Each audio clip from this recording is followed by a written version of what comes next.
Hello everyone. So if you've ever done one-handed, you'll know that the worst thing that can happen is a corner twist, probably on your PB single. And then you'll suffer for 5-10 seconds trying to fix the corner twist, but it doesn't happen.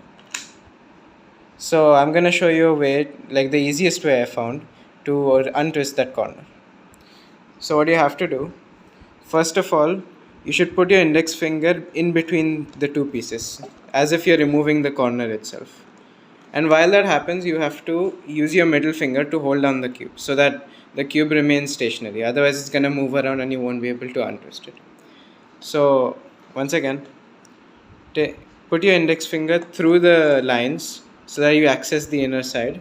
Your thumb has to be touching at the bottom, and your middle finger should be holding the cube down so that the cube is stable. And then you just untwist it.